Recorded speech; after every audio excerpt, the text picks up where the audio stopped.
అందరికి నమస్కారం. నిన్న మే 13వ తేదీ జరిగిన సార్వత్రిక ఎన్నికలు ఆంధ్రప్రదేశ్లో స్ట్రైట్గా చెప్పాలంటే అహంకారానికి ఆత్మగౌరవానికి మధ్య జరిగింది. ఈ 5 ఏళ్ళు అన్నపూర్ణ లాంటి ఆంధ్రప్రదేశ్ని జగన్మోహన్ రెడ్డి అరాచక ఆంధ్రప్రదేశ్గా చేసేసాడు. చట్టాలని ఆయన కాళ్ళ కింద నలిపేసేసాడు. ఐఏఎస్లని ఐపీఎస్లని ఆయన కూలీల కింద మార్చేసుకున్నాడు.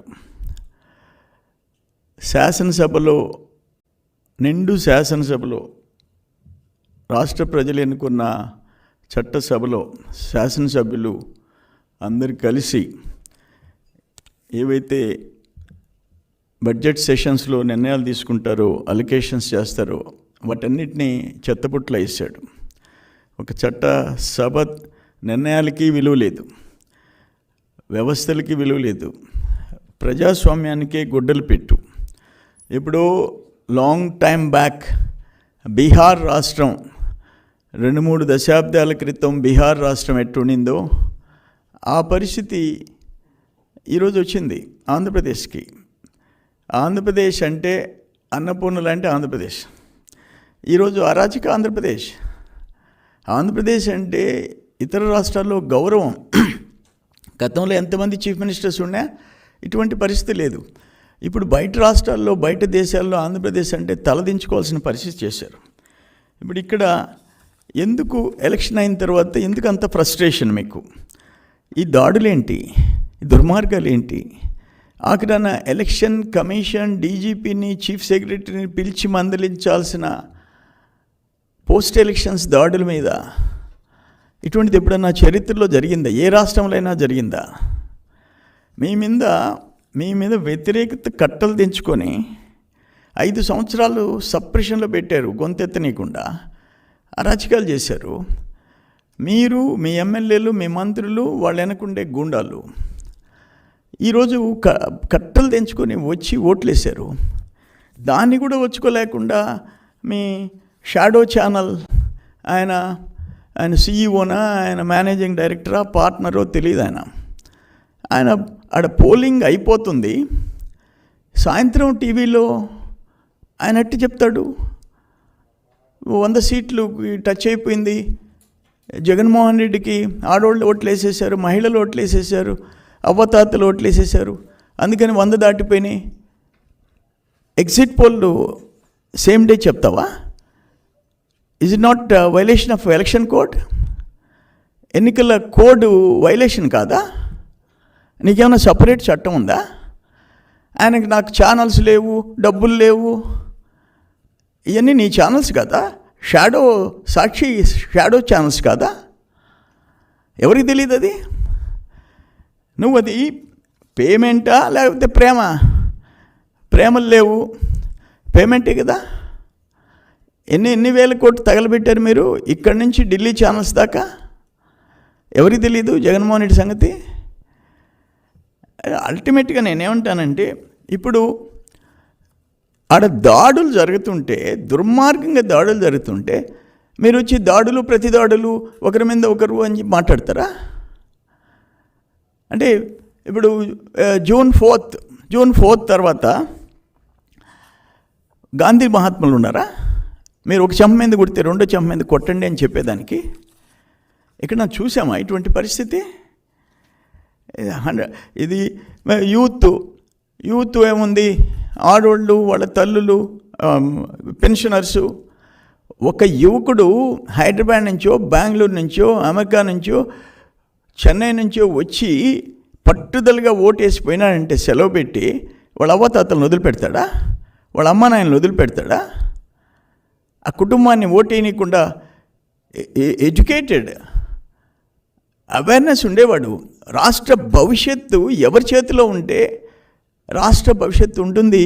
బిడ్డల భవిష్యత్తు, ఉద్యోగాలు, ఉపాధి, పెట్టుబడులు, పరిశ్రమలు ఎవరుంటే ఉంటుంది అనేది వాళ్ళకి తెలుసు. అందుకని అక్కడి నుంచి వచ్చి సింగిల్ ఓటర్ కాదు, వాళ్ళ ఫ్యామిలీ. అందుకని ఇది దురదృష్టకరమైన బాధేస్తుంది. ఇప్పుడు మంత్రులు ఎమ్మెల్యేలు దగ్గరుండి దాడులు చేస్తుంటే ఏం చేయాలా? ఇప్పుడు ఎగ్జాంపుల్ ఒకటి వినిపిస్తా మీకు. ఆయన గ్రేట్ అగ్రికల్చర్ మినిస్టర్. పాపం కొంతమంది తెలిసి తెలియక ఎగిరి పడుతున్నారు. 20 రోజుల తర్వాత మిమ్మల్ని దేవుడు కూడా కాపాడలేడనేటువంటి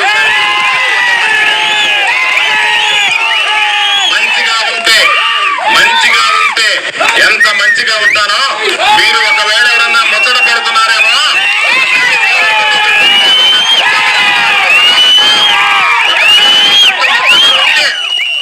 గోవర్ధన్ రెడ్డి శక్తి ఏ విధంగా ఉంటుందని ముచ్చట పడితే మీకు చూపించాలని మీరు అనుకుంటే తపన పడితే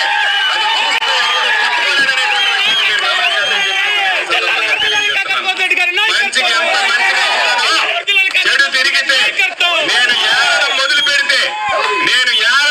పెడితే ఈ గ్రామంలో కూడా ఉండకుండా వెళ్ళిపోయేటువంటి పరిస్థితి. మంచిగా ఉంటా, మంచి కాదు అనుకునే కనుక ప్రవర్తిస్తే ఏమీ ఇబ్బంది ఉండదు. ఒక్కసారి మీరు తట్టి లేపుతున్నారు, లేచిన తర్వాత ఏమవుతానేటువంటిది కూడా ఒక్కసారి మీరు ప్రతిసారి తన మన అనేటువంటిది ఒకటి ఉండేది. ఎవరో ఒకరు తీసుకొచ్చి చెప్పేవాళ్ళు, పానీలు అనుకునేటువంటి వాడిని. ఈసారి నేను అనుకుంటున్నా, ఒక్కసారి పాప ఎవరైతే ఎగిరెగిరి పడుతున్నారో వాళ్ళని ఒక్కసారి పట్టి చూసి విడిచిపెట్టకూడదనేటువంటి ఆలోచన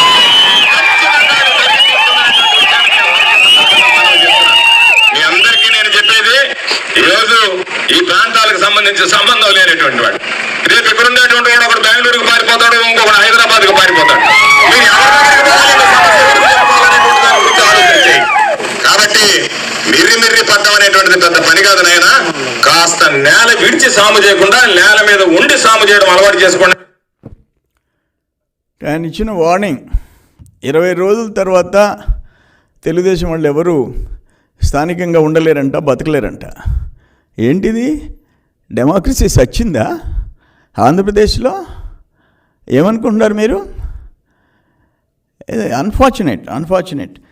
ఈ విషయంలో నేనేమంటాను, రేపు మా గవర్నమెంట్ వస్తుంది, నో డౌట్. మినిమం 135 వస్తున్నాయి. మీ మాదిరిగా వై నాట్ 175 ఈమె అని చెప్పటంలా. మీకు కడపలో మీ పరిస్థితి ఏంటి? కడపలో కనుమరుగయ్యే పరిస్థితి వచ్చింది.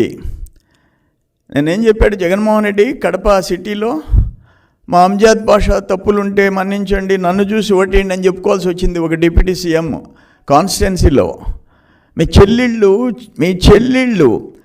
2 చెల్లెళ్ళు, మీ తల్లి నీకు వ్యతిరేకంగా, మీ తల్లి ఆశీర్వదించింది నీకు వ్యతిరేకంగా, నీ పార్టీకి వ్యతిరేకంగా.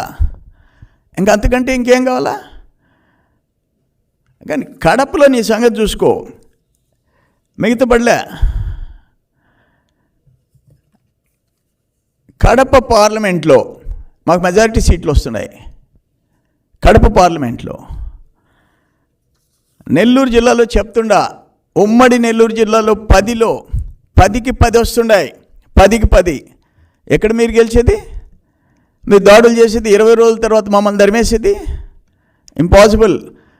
మేము అధికారంకి వస్తున్నాం, మేము వచ్చి మీ మీద దాడులు చేసేదానికి కాదు, రాష్ట్రాన్ని బతికించేదానికి, రాష్ట్రాన్ని గాడిలో పెట్టేదానికి, ఈ దుర్మార్గుల నుంచి కాపాడేదానికి.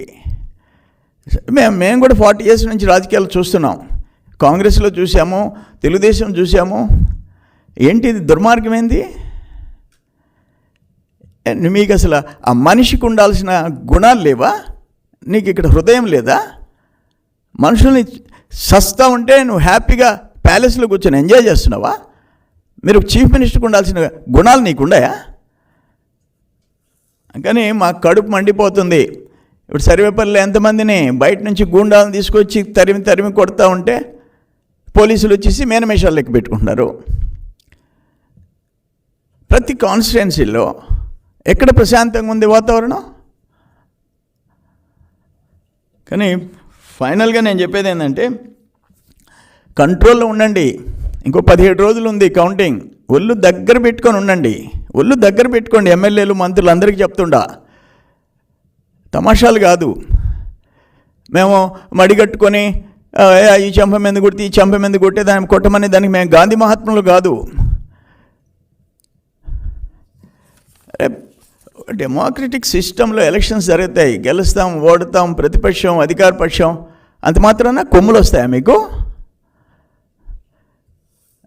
నువ్వు సర్వనాశనం చేసావు. ఒక్క శాఖని బతికిలా అనుభవిస్తావు. రైతుల దగ్గర నుంచి, ఇరిగేషన్ సిస్టమ్ దగ్గర నుంచి, మైనింగ్ దగ్గర నుంచి ఏ శాఖ బతికిందో చెప్పు. రోడ్స్ అండ్ బిల్డింగ్స్ దగ్గర నుంచి. నీకు ఎందుకు వేయాలి ఓట్లు? ఎవరు వేయాలి ఓట్లు? కొన్ని జిల్లాల్లో ఎత్తుక్కోవాలి నువ్వు సీటు. నెల్లూరు లాంటి జిల్లాలో సీటు ఎత్తుక్కోవాలా. మంచి గుణపాఠం నీకు చెప్తున్నారు, అనుభవించి తీరుతారు. ఇది నేను చెప్పినట్టు అహంకారానికి ఆత్మగౌరవానికి మధ్య ఎన్నికలు జరుగుతున్నాయి. 5 ఏళ్ళు నొక్కి పెట్టావు. ఎలక్షన్ కోడ్ వచ్చిందాకా నీ సర్వేలు నీకు అనుకూలంగా వచ్చినాయి. ఎలక్షన్ కోడ్ వచ్చిన తర్వాత సర్వేలు, అసలైన సర్వేలు బయట వచ్చినాయి. నీ సాక్షి సర్వేలు కాదు, నీ TV9 సర్వేలు కాదు. ఒక రకంగా ఆంధ్రప్రదేశ్ ప్రజలు ఓటు వేసేదానికోసం వెయిట్ చేశారు. ఫస్ట్ ఫేజ్లో రాలేదని బాధపడ్డారు. ఇది మాత్రం నేను సీరియస్గా చెప్తుండా, ఇప్పటికైనా మంత్రులు, ఎమ్మెల్యేలు కంట్రోల్ కాండి, లేకపోతే అనిపిస్తారు, డెఫినెట్గా అనిపిస్తారు జూన్ 4 తర్వాత.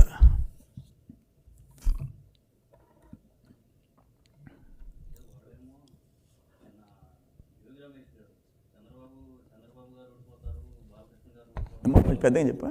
చంద్రబాబు గారు, లోకేష్ గారు, బాలకృష్ణ గారు, పవన్ కళ్యాణ్ వీళ్ళందరూ ఓడిపోతారని నిన్న జోగి రమేష్ గారు అండ్ చంద్రబాబు నాయుడు ఓడిపోయి, లోకేష్ బాబు ఓడిపోయి, పవన్ కళ్యాణ్ ఓడిపోయి, పురంధేశ్వరి గారు ఓడిపోయి, అదేందో చూస్తారు కదా, చూస్తావు కదా నువ్వు. బాబు గారి ఇంటి మీదకి దాడికి తీసుకొచ్చినాడు కదా, రేపు చూస్తావు.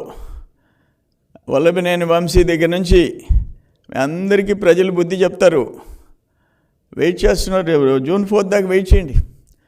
ఎవరు గెలిచేది, ఎవరు ఓడేది తెలుస్తుంది. మీరు చెప్పిన ఆ నలుగురిలో ఎవరు ఓడరు మీరు ఎత్తుక్కోండి. జిల్లాల్లో నేను చెప్పాను కదా, కడప పార్లమెంట్లో మీరు ఓడిపోతున్నారు, మాకు మెజారిటీ సీట్లు వస్తున్నాయి. ఎనఫ్, చాలా. మీ సొంత చెల్లెళ్ళని నీకోసం 3000 చిల్లర కిలోమీటర్లు ఎర్ర ఎండనక వాననక నీకోసం నిన్ను బతికిచ్చింది నీ పార్టీని. నువ్వు జైల్లో ఉంటే ఆమెను చంపేశావు. మానసికంగా, రాజకీయంగా.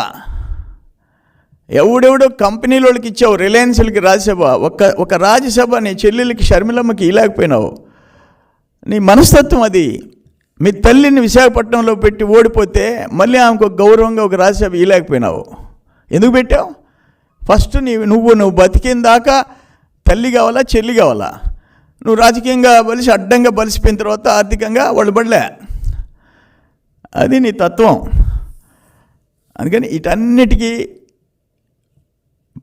మీకు పనిష్మెంట్ 13 జరిగిపోయింది.